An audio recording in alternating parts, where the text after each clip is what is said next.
Risk attitude. Risk is uncertainty of happening of future events.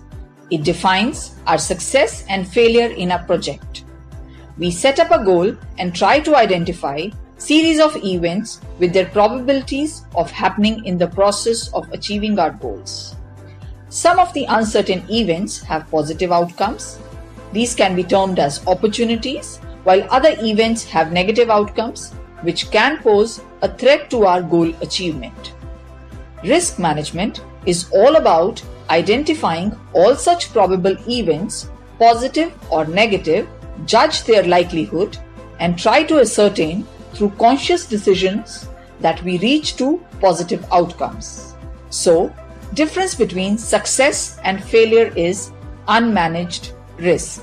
Each one of us in our routine life, professional life, set up some goals and try to minimize our risk and want to achieve success by achieving our goals and objectives. For example, we start in the morning to achieve a goal of reaching office on time. A person can have a target of achieving good health by exercising and having good diet. A student has a goal to achieve good marks in exam for which he makes an action plan. A graduate appearing for a job interview has a risk that he will get a job or not. A company wants to expand its business to other locations. Achieving this objective has various alternatives, and achieving success has risk involved. While investing money in stock market, an investor has to take risk and he is confused as to which investment to buy so that his investment is safe. In this process of achieving various goals, our choice of alternatives or decisions are affected by risk attitude of each person involved. Each individual has different risk-taking capacity or risk appetite, different risk attitude or willingness to take risk, which will affect his choice of decisions. It is our attitude which forms our behavior, which further forms the culture of an organization or society. Risk attitude or willingness to take risk is the perception or intention of a person about a situation being risky or not and take action accordingly. Individuals can be classified as risk seeker or taker, risk averse, and risk neutral. Risk seeker is ready to take more risk in expectation of more return. Risk averse person does not want to take any risk, whereas a risk neutral person is indifferent about taking risk. How risk attitude is formed? It is affected at three levels: conscious level, subconscious level, and affect level. The conscious level are logical brain mathematical calculations of the scenario and identifying the risk involved works.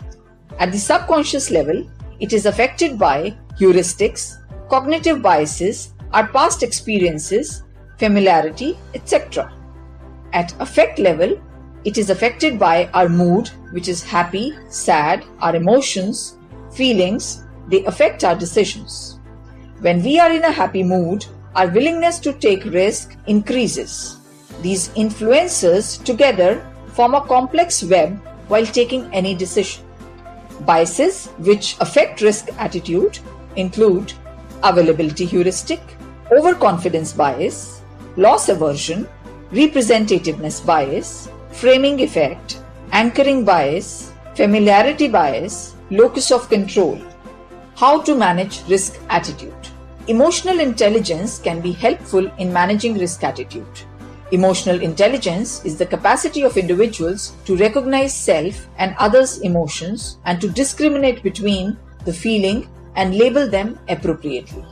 Emotional intelligence provides us steps to manage risk attitude. First step is being aware about role of our emotions in defining our risk attitude.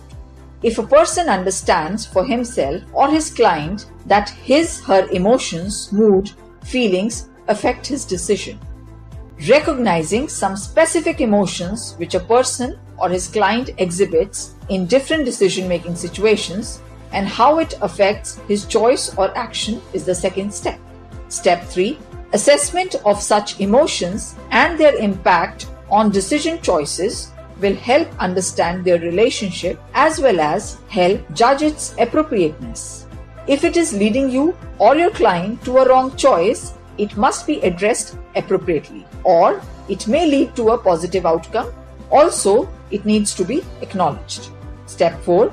Accepting who you are. What emotional biases affect your decision? Where do you go wrong? Or what do you do correctly?